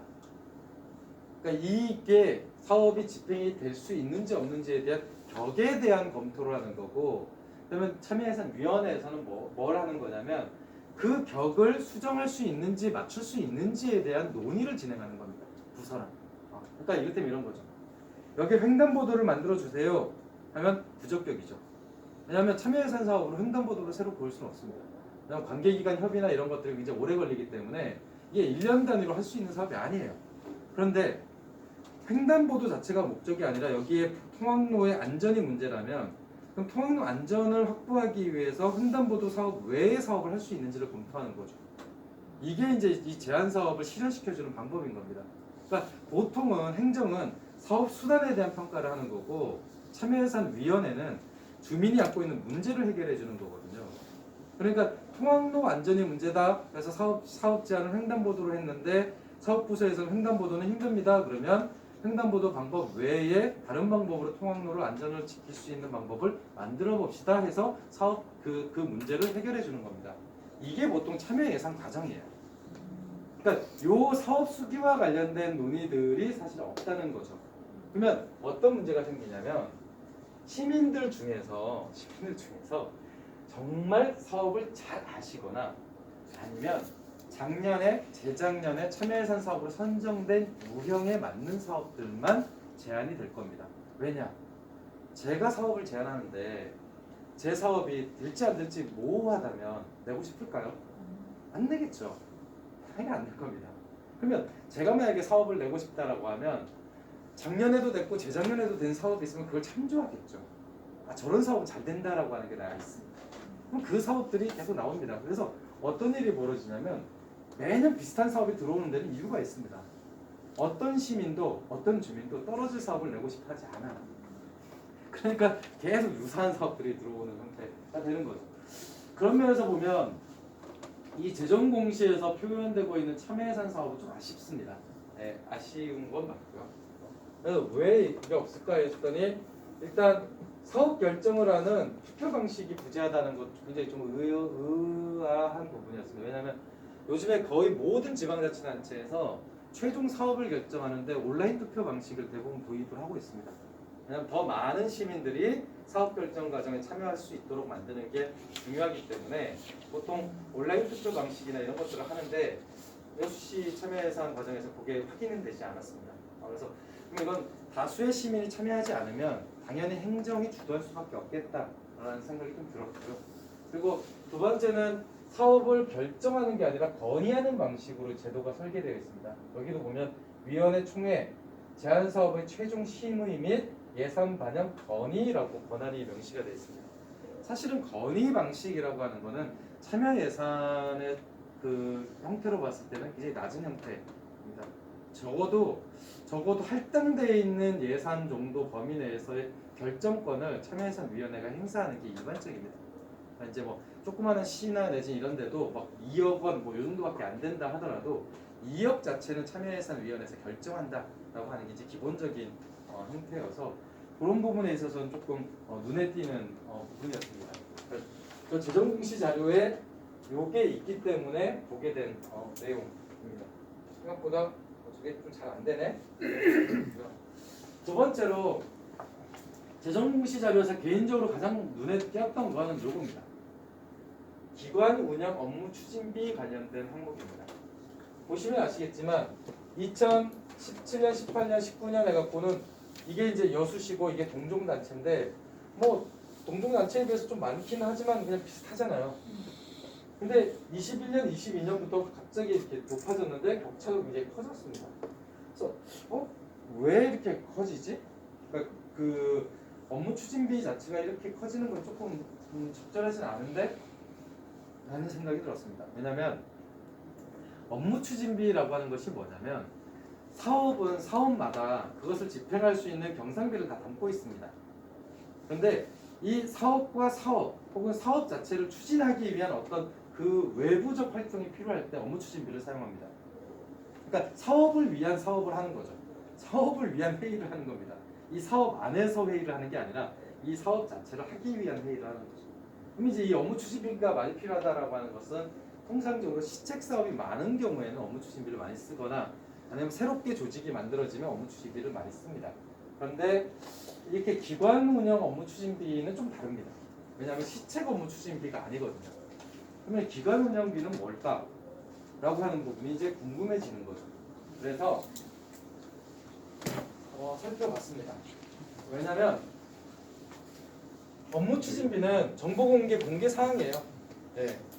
의무적으로 공개하게 되어 있습니다. 그러니까 여수시 홈페이지에 업무 추진비 치면 주요한 데 업무 추진비가 월별로 공개가 되어 있습니다. 근데 이제 이걸 사업 부서별로 쪼개서 공개하다 보니까 이렇게 한 번에 보기 힘들어요. 일일이 다 다운을 받아서 봐야 되는데 가장 최근 게 저 화정면에서 공개한 업무 추진비의 내용입니다. 8월달 거예요. 총 5번 정도의 업무 추진비를 사용했는데 이제 재밌는 게 눈에 띄는 거죠. 8월달에 하반기 인사이동을 해서 직원 회식을 한 겁니다. 75만 원을 썼는데 대상 인원이 25만 원. 그러니까 1인 3만 원 한도를 다 채운 겁니다. 왜냐면 이 식사비는 1인 3만 원이 최고 한도입니다. 이제 딱 3만 원 채워갖고 75만 원을 쓴 거죠. 그런데 여기 보면 면사무소 신축추진위원회 개최에 따른 식비 지급이 15명 참여했는데 15만 원입니다. 이건 1인당 만 원을 식비를 책정을 한 거죠. 그러니까 이 식비 편성의 기준이 도대체 뭘까? 라고 하는 생각이 듭니다. 왜냐하면 보통 외지니까 외부인이 올 때 단가가 좀 더 높아지고 내부에서 먹을 땐 단가가 낮아지는 게 일반적입니다. 근데 여기는 이게 반대잖아요. 그래서 이게 좀 재밌었습니다. 보통 왜 외부에 온 사람들한테는 10,000원짜리 밥을 먹이고 회식을 할 때는 3만 원짜리 먹었을까? 이런 것들이 흥미로운 거죠. 네. 그리고 그것보다 더 재밌는 것은 이 경조사비를 이 업무 추진비로 지급한 것도 흥미로운 부분입니다. 그러니까 보통은 저 경조사비의 성격에 따라 조금 다른데 만약에 저 경조사비를 직책이 있는 분이 쓰신 거면 좀 문제가 있을 수 있습니다. 네. 이제 보통 이제 애경사 같은 경우는 개인이 해야 하는 것이 맞거든요. 이런 부분들이 좀 눈에 띄었습니다. 그러니까 그냥 제가 업무 추진비 공개되는데 가서 가장 최근 화정면 업무 추진비 하나만 가지고 딱 5개 사항을 봤는데 재밌네? 라는 생각이 들죠. 만약에 여러분들이 이미 공개되어 있는 것들을 쭉 늘어놓고 이렇게 보면 아마 면과 면 사이에서도 차이가 있을 거고요. 부서 사이에서도 이 업무 추진비의 사용과 관련된 차이들을 발견하게 될 거고요. 근데 이것이 볼만한 이유는 앞서서 이것 때문에 그렇죠. 비슷한 단체에 비해서 여수시는 업무 추진비를 많이 쓰는 곳입니다. 그리고 그 규모 자체도 이때에 비해서 배 정도는 늘어났죠. 그러니까 우리는 볼 이유가 생긴 겁니다. 갑자기 업무 추진비가 많아졌네. 그래서 이 업무 추진비를 어떻게 편성해서 쓰는 걸까? 라고 하는 것을 볼 이유가 생긴 겁니다. 그리고 그걸 이렇게 살펴볼 수 있는 것이죠. 그 다음 이제 하나씩 중기재정계획하고 이런 것들 하나씩 살펴볼 건데요. 지금 시간이 조금 많이 돼서 43분이거든요. 그래서 8시 맞춰야 되죠. 그러면 제가 속도를 좀 더 빨리 내겠습니다. 네. 첫 번째는 중기재정계획과 관련된 건데 중기재정계획은 앞서 말씀드린 대로 중기지방재정계획에 반영되지 아니한 사업에 대해서는 투자심사나 예산을 수립할 수 없다라고 돼 있죠. 예, 돼 있습니다. 그래서 반드시 중기지방재정계획을 수립해야 되는데 일단 여수시가 만들어 놓은 중기재정계획에서 눈에 띄는 부분은 이 부분입니다. 세입 자체를 굉장히 보수적으로 잡았어요. 근데 보수적으로 잡은 이유가 뭐냐면 여수 국가산단의 주력 사업인 석유화학업계의 성장률이 2026까지 1% 미만으로 예측된다라고 하는 걸 기준으로 해서 세수를 과수 잡았습니다. 과수하게 잡았습니다. 근데 이건 우리가 알고 있는 상식, 지금의 상식하고는 다르죠. 왜냐하면 유가 상승으로 인해서 지금 석유화학 분야는 역대 최고의 호황을 보고 있습니다. 이윤이 엄청나게 커졌습니다. 네. 그래서 지금 성과금이니 뭐니 난리가 나 있는 상황이죠. 그러니까 아마 중기 재정 계획상, 그러니까 그 작년 기준 중기 재정 계획상으로는 이 1% 미만으로 예측해서 되게 과소하게 잡은 게 올해 중기 계획을 잡을 때에는 올해 경영 성과가 어느 정도 반영될지 한번 봐야 됩니다. 왜냐하면 이 예측이 적절하지 않은 부분이 있어서 그래서 실제 여수시 중기 재정 계획의 특징은요. 과소 세입 전망을 통해서 대개 지출 구조를 적게 잡아놓은 게 특징입니다. 별다른 특색이 없습니다. 여수시가 뭔가를 하고 싶다라고 하는 걸 찾아보기가 되게 힘들어요. 그러니까 중기 재정 계획을 이렇게 봐도 눈에 띄는 사업이 하나도 없고요. 특히 행안부에서 관리하는 지방자치단체 주요 투자 사업 목록이라고 하는 게 있는데 2013년부터 2019년까지 각 지방자치단체마다 30억 이상씩 하는 이제 대규모 사업들에 대한 목록을 관리하는 게 있어요. 여수시는 없습니다. 그러니까 적어도 한 10년 내에 여수시가 뭔가 특별하게 투자 사업을 한 것이 이렇게 거의 발견되지 않는 것 같습니다. 뭐 이제 더 세부적으로 보면 택지 조성이나 이런 것들은 있는데 여기서 얘기하는 이제 그 투자 사업이라고 하는 건 그것보다 좀 다른 거죠. 이렇게 큰 건물을 무슨 컨벤션 센터를 짓는다든지 아니면 뭐 이런 것들 있잖아요. 그런 것들이 보통 투자 사업의 목록으로 들어가는데 여수시는 그런 것들을 하고 있는 것 같지 않습니다. 특징이고요. 그리고 이게 이제 중기 재정 계획상의 장기 투자 계획입니다. 여기 이제 글자 중심으로 돼 있어서 좀 까다롭긴 한데 요 굵은 글씨들이요 하겠다는 계획입니다. 일반 공공행정 분야는 청사 건립이 가장 중요한 목표로 설정이 되어 있습니다. 지금 청사가 곳곳에 난립되어 있기 때문에 그래서 한 대 모으는 본청사 건립을 하겠다라고 하는 것이 일단 일반 공공행정 분야의 핵심이고요. 그 다음에 공공질서 안전과 관련돼서는 여수 산단의 안전 모니터링 사업을 진행하겠다라고 하는 게 있고, 그 다음에 보건소의 상시 선별진료소를 운영하겠다라고 하는 게 있습니다. 이게 쭉 넘어가서 사회복지 부분에는 눈에 띄는 게 통합 현충탑을 건립하는 것이 사회복지 분야에 굉장히 중요하게 언급이 되어 있고요. 그 다음에 문화 부분에는 시립박물관, 시립미술관 건립, 어린이 도서관 신축이 잡혀 있고, 용천 국민체육센터, 전남 배드민턴 전용구장 이런 것들을 하겠다라고 하는 게 잡혀 있습니다. 교통 부분의 경우에는 공영주차장 확충하고, 그 다음에 요 해상 교량 건립하는 것이 중요하게 내용이 되어 있고요. 이렇게 식으로 한 5년 동안 장기적으로 투자해야 될 투자 부분들이 이렇게 쭉 명시가 되어 있습니다. 그럼 이게 뭐냐면 이게 예산 편성의 기본적인 근거가 됩니다. 이것들을 바탕으로 해서 각 분야의 올해 투자 부분을 잡는 게 이제 예산이 되는 거죠. 그래서 이제 5년짜리 중기재정 계획에는 대략 이런 형태가 나와 있습니다. 그러면 이게 이제 작년 기준이니까 올해 예산 시기에 나올 거예요. 올해 기준으로 5년짜리 중기재정 계획이 나올 거거든요. 그럼 거기에 언급되어 있는 분야별 투자 계획하고 요구하고 비교를 해보는 겁니다. 그럼 1년 단위에 1년 사이에 여수시가 핵심으로 생각하고 있는 사업의 내용들이 바뀐 걸 확인할 수 있습니다. 그렇겠죠? 네. 1년마다 1년 사이에 바뀐 내용들이 있을 겁니다. 그럼 이제 그런 것들이 왜 바뀌었는지 적정한지라고 하는 것이 주요하게 평가의 대상이 될 수 있습니다. 그리고 요 중기재정계획 뒷부분에 보시면 세부 사업 계획서라고 되어 있는 부분이 있고, 여기에 이제 사업 목록들이 나오는데 이 사업 목록에서 중요한 건 뭐냐면 2022년에는 0인데 2023년부터 예산이 잡혀 있는 사업들이 있습니다. 이런 것들은 2022년 예산서에는 안 들어갔지만 2023년부터는 할 수 있는 사업이라고 언급이 된 거죠. 대표적인 게 뭐냐? 여객선에 비용 지원해주는 사업이 2023년부터 할 걸로 예정이 되어 있습니다. 이제 이런 것들을 우리가 이 중기지방재정계획의 세부 내용을 통해서 확인할 수 있습니다. 쭉 보면서 2022년에는 0인데 2023년부터 숫자가 잡혀 있는 사업들을 쭉 찾아내면 요거는 내년에 그러니까 올해 기준이 아니라 내년에 예산 편성이 될 수 있는 것도 있는 사업이구나라고 하는 걸 확인할 수 있습니다. 이게 이제 중기재정계획상 통해서 볼 수 있는 거고요. 그래서 의외로 그 여객선 지원과 관련된 신규 사업들이나 이런 것들이 좀 요 중기재정계획상으로 좀 눈에 띄었습니다. 그래서 그런 부분은 지역의 요구나 내지 이런 것들이 좀 많은가? 이런 생각이 좀 들었고요. 그리고 두 번째는 투자심사인데 이 투자심사 목록도 여기에 보시는 것처럼 지방재정투자심사에서 정보 공개가 되도록 되어 있습니다. 그래서 이것도 홈페이지에 공개가 되어 있습니다. 그래서 올해에는 딱 한 번 했습니다. 올해는 올해 4월 달인가에 제1차 지방재정투자심사 딱 한 번 했고요. 거기에서 한 내용이 두 가지입니다. 하나가 금천항 어촌 6일 300이라고 하는 사업을 하는 거고, 이게 이제 국비 포함해서 50억짜리 사업이고요.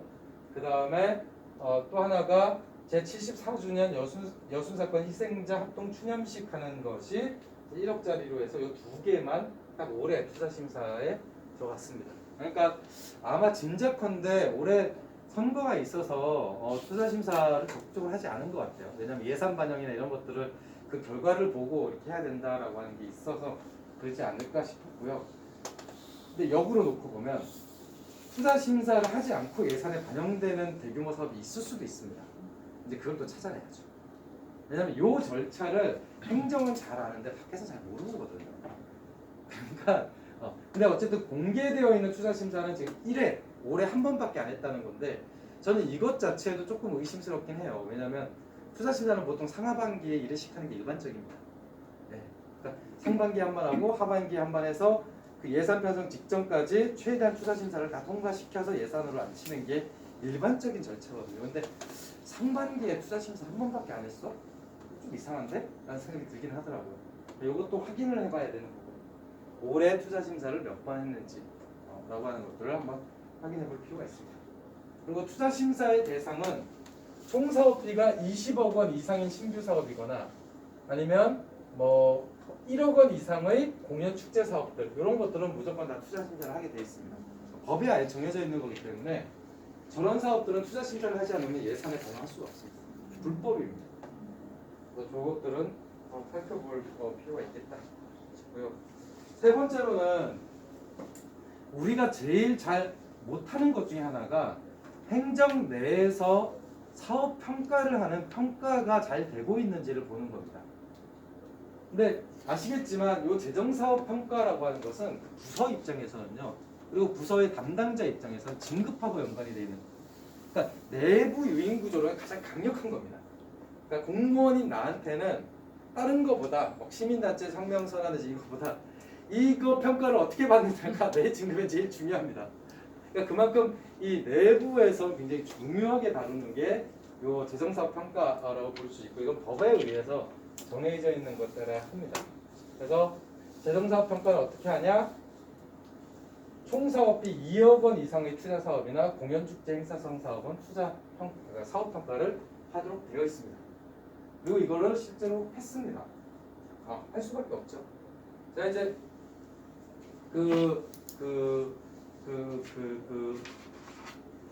정보공개 포털에서 제공하고 있는 원문 정보 서비스를 통해서 검색을 해보니까 올해도 이걸 진행을 했더라고요. 그러니까 그 여수시에서 재정사업 평가를 했는데 3월 달에 해서 6월 말에 끝났어요. 어딨냐? 이걸 보시면 됩니다. 여기 보시면 지방보조사업 및 주요 재정사업 평가계획 갖고 여수시가 작성한 게 있죠. 이게 이제 3월 달에 이 계획을 수립했고 6월 말에 성과평가 결과 및 개선 사항을 보고하도록 되어 있기 때문에 이미 지금 여수시가 2021년도 사업, 그러니까 작년 사업에 대해서는 저 평가를 어느 정도 완료를 했습니다. 완료한 게 있습니다. 그럼 이제 법적으로는 뭐가 되냐면 그 평가 내용을 바탕으로 올해, 그러니까 내년도 예산 편성을 할 때 그것을 참조해야 됩니다. 그러니까 평가가 나쁜 사업은 예산을 덜 반영해야 되고 평가가 좋은 거는 예산을 증액하거나 조정하는 것을 넣어야 됩니다. 이게 잘 될까요? 잘 안 됩니다. 행정에서는 저 재정평가를 어떻게 하냐면 어떤 사업을 줄이고 싶으니까 단체장이 어떤 사업을 하고 싶지 않아요. 어떤 사업을 하고 싶지 않을 때 활용하는 수단에 불과합니다. 그러니까 이를테면 이제 서울시 같은 경우가 이게 논란이 됐던 건데 소위 이제 자치구에 보조금으로 주는 사업들이 굉장히 많았습니다. 뭐 마을 공동체 사업이나 사회적 경제 사업이나 이런 것들을 시 사업으로 하면서 보조 사업으로 이렇게 매칭해서 준 거죠. 그래서 이제 자치구 등을 떠민 겁니다. 이것도 같이 해봅시다 해갖고 그렇게 진행했는 건데 이제 이거를 좀 정리하고 싶어요. 정리할 때는 어떻게 하냐면 이 사업들을 다 보조 사업 평가 대상으로 잡아버립니다. 그리고 보조 사업 그 사업 평가에서 뒤로 다 깔아버려요. 그럼 뭐 어떻게 할 수 있냐면 사업을 삭감할 수 있는 합법적인 근거가 됩니다. 그러면 제가 만약에 단체장이잖아요. 근데 딱 봐서 하고 싶지 않은 사업이 있어요. 그럼 그 재정 사업 평가에 넣고 거기서 가급적 그 사업에 대해서는 낮게 평가를 하도록 합니다. 그러면 그 사업을 손쉽게 정리할 수 있어요. 제가 그 사업 삭감하세요. 요즘에 그렇게 촌스럽게 안 합니다. 단체장들도요. 이 사업을 정리하고 싶으면 재정사업 평가라고 하는 방식을 통해서 낮은 등급을 줘서 그렇게 사업을 정리하는 방식으로 합니다. 근데 이게 재밌는 게 작년도에 A 등급이 올해 갑자기 D 등급이 될 수는 없거든요. 그럼 이거는 의지가 작동한 겁니다. 그래서 이런 걸 통해서 이제 그 분석을 하기도 합니다. 그러니까 왜 계속됐던 사업인데 단체장이 교체된 올해만 요 사업의 등급이 낮습니까? 요거는 그래서 요거는 일부러 사업의 정리를 하기 위해서 저 평가 제도를 활용하는 거 아닙니까? 라고 이렇게 접근하기도 합니다. 사실 요런 방식이 뭐 전임시장 뭐 흔적 지우기 이런 방식으로 접근하는 것보다 훨씬 더 행정에 영향력을 줄 수 있는 방법입니다. 그다음에 행정 내에서는 이런 방식으로 해 왔거든요. 그러니까 그 길목에서 그런 내용들을 폭로하는 것이기 때문에 더 불편해합니다. 근데 경험적으로는 제가 서울시하고 주요 자치구의 요 재정사업 평가 관련된 문서들을 정보공개 청구를 했는데 대부분 다 받았습니다. 이건 비공개 자료는 아닙니다. 근데 이제 의무적으로 공개되는 내용은 아니어서 요거는 각각의 내용들을 다 정보공개 청구를 하면 웬만하면 다 받으실 수 있습니다. 그래서 이 재정사업 평가 관련된 내용들을 한번 살펴보시면 좋겠다. 총괄로 놓고 보면 뭐 결국 이 현안 상황하고 좀 봐야 되는데 일단 가장 놀라운 건 그거예요. 특색 있는 재정사업이 별로 없다라고 하는 게 제가 봤던 가장 큰 놀라운 부분입니다. 왜냐하면 저한테 여수시는 굉장히 이렇게 독특한 도시라는 이미지가 있어요. 이렇게 바닷가도 있고 산업단지도 있고 뭐 이렇게 해서 되게 독특한 도시라고 하는 이미지가 있는데 실제 재정 자료를 보면서 느낀 거는 뭔가 눈에 띄는 사업이 하나도 없네. 그러니까 눈에 띄는 게 별로 없네라고 하는 것이 제가 느낀 솔직한 느낌입니다. 그래서 왜 이렇지? 왜 이렇게 밋밋하지? 라고 하는 느낌이 들었고요. 그러면서 여수시가 그럼 별 문제가 없는 도시여서 그런가? 그럴 수도 있잖아요. 동네가 되게 정원해서 별다른 사업을 안 해도 이렇게 유지될 수 있으니까. 그래서 지표를 몇 개를 찾아봤어요. 이를테면 자동차 천대당 교통사고 발생 건수 하면 요 위에 게 여수시거든요. 여수시는 늘어나고 있습니다. 자동차 사고의 건수가. 그리고 아파트 실거래가를 봤더니 웅천동은 1,300만 원인데 율촌동은 318만 원이니까 요 두 개의 차이가 4배, 5배 정도가 나죠. 그러니까 지역 내에서의 부동산의 격차도 엄청나게 나는 도시입니다. 이것도 되게 신기한 형태이고 그 다음에 생활인구라고 하는 측면에서 봤을 때에도 다른 지역보다는 학동에서 일일 생활인구가 한 15만 명 정도, 그러니까 왔다 갔다 하는 인구가 제일 많은 겁니다. 그럼 여기는 이 유동인구와 관련된 어떤 정책이 좀 필요해지는 부분이 있는 거죠. 굉장히 특이한 부분인 것 같고, 그리고 지난 10년간 광양만권 인구를 보니 하는 이제 작년 연합뉴스를 보니까 여수시만 인구가 감소되고 있다라고 하는 상황도 확인할 수 있었습니다. 그러니까 이런 걸 딱 보면 문제가 있는데 그 문제 해결을 위한 별다른 시책이나 내진 정책이 보이지 않네? 라고 하는 생각이 들었습니다. 그게 이제 제가 여수시 재정을 보면서 들었던 가장 그 총평이라고 할 수 있습니다. 눈에 띄는 사업이 있었으면 제가 사업 분석을 했을 텐데 솔직히 말씀드리면 사업 분석을 할 만한 사업을 제가 골라낼 수가 없었습니다. 그래서 조금 죄송하긴 한데 굉장히 좀 특이한 경험이었다 말씀을 드릴 수 있을 것 같습니다. 마지막으로 이제 시간이 별로 없어서 참여 예산과 관련돼서 좀 넘어가고요. 한 가지 좀 강조를 드리고 싶은 부분은 이제 요 부분인데 어쨌든 이제 지방재정법이 조만간 개정이 돼서 소위 이제 기후 위기, 그러니까 온실가스 감축 인지 예산이라고 하는 것을 지방자치단체도 도입해서 쓰게 될 겁니다. 근데 이 제도가 올해 내년도 국가 예산을 위해서 온실가스 감축 인지 예산서가 편성이 됐는데 정말 엉망진창입니다. 그러니까 왜 엉망진창이냐면 기본적으로 이런 거거든요. 그러니까 우리가 이 기후 위기에 관한 예산 제도의 가장 큰 핵심은 뭐냐면 1조 4천억의 예산을 쓰잖아요. 그럼 1조 4천억의 예산을 썼을 때 그중에서 어느 정도는 탄소 배출을 얼마큼 하고 그중에서 어떤 것은 탄소 감축에 도움이 된다라고 하는 것을 대략적으로라도 구분을 할 수 있어야 됩니다. 그래야 내년도에는 이 비율을 좀 줄입시다라고 하는 어떤 우리가 지향을 가질 수 있겠죠. 그런데 아주 부분적으로 몇 개의 사업만 추려놓고 우리가 탄소 감축에 도움이 되는 사업이 이만큼이 있습니다만 강조를 하면 어떤 문제가 생기냐면 나머지 사업은요? 라고 하는 게 생깁니다. 그러니까 이를테면 여기서는 도로를 계속 확충하는데 여기서 도시공원을 만들어서 탄소를 흡수하겠다라고 해버리면 이건 상충되는 거죠. 그래서 불필요한 도로를 줄이는 게 훨씬 더 탄소 총량을 줄이는 데 도움이 됩니다. 그러니까 그래서 이거를 총량으로 접근해야 되는데 한국에서는 그것을 사업별로 접근하려고 하는 속성이 있습니다. 그래서 올해 그 중앙정부에서 나온 온실가스 감축 인지 예산을 보면 사업별 접근을 했고요. 그래서 전체 국가 재정이 탄소 배출에 어떤 영향을 미치는지에 대한 데이터를 제공하지 않습니다. 그런데 이제 우려가 되는 건 지방정부는 보통 정부 예산을 쫓아가잖아요. 그렇게 될 것 같은 거죠. 중앙정부에서 저렇게 예산서를 만들어놨으니 지방정부에서 온실가스 감축 인지 예산서를 만들라고 하면 저렇게 하겠구나 라는 생각이 드는 겁니다. 이제 걱정이 되는 거죠. 그래서 저는 지금 시점에서 조금 필요한 부분은 뭐냐면 지역마다 조금 특화되어 있는 기후위기 대응과 관련된 예산서를 작성해 보는 것이 지금 시점에서 좀 시도를 해봐야 될 것 같아요. 그러니까 이게 지역마다 좀 예시 사례들이 미리 나오지 않으면 나중에 법 만들어지고요, 지침 만들어지고 매뉴얼 만들어져서 떨어지잖아요. 똑같이 될 것 같습니다. 이게 이제 좀 위기감이 드는 부분이긴 해요. 그래서 저는 모든 내용을 정확하게 그 탄소 예산으로 만들 수는 없다고 생각합니다. 왜냐하면 우린 그런 수준, 그러니까 그런 기술을 갖고 있지 않아요. 그러니까 지금 요거 같은 경우도 가장 그래도 그 조밀하게 잘한다는 경기도 같은 경우도 실제로는 10억 원 이상 63개 사업 정도만 겨우 했습니다. 그러니까 여기는 그래도 그나마 난 게 10억 원 이상 사업을 한 거니까 여기서는 배출 사업도 있고 감축 사업도 있는 겁니다.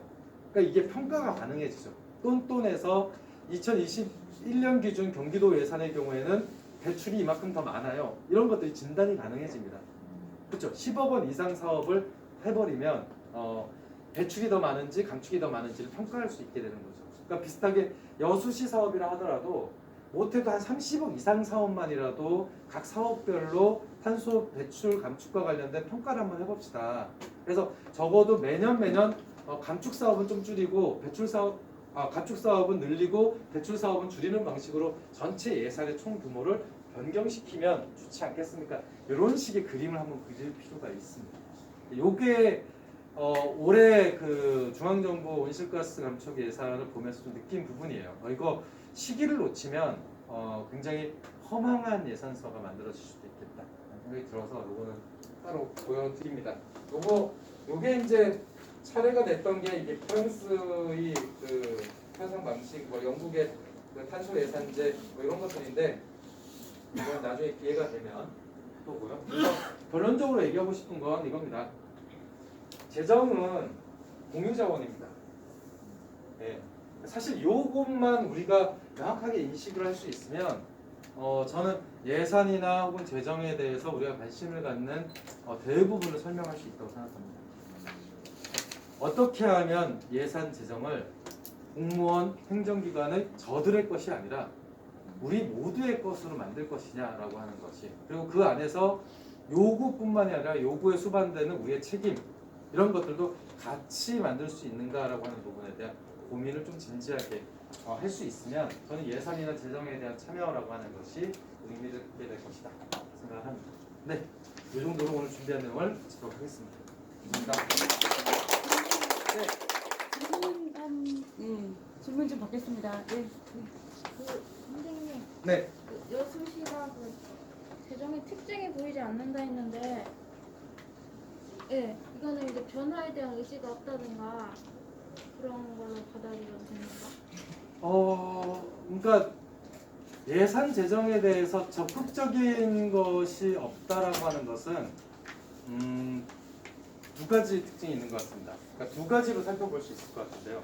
첫 번째는 그럴 필요가 없거나, 그렇죠. 도시 자체가 안정화되어 있어서 딱히 별다른 이렇게 특색 있는 사업을 할 이유가 없는 데는 안 할 수도 있습니다.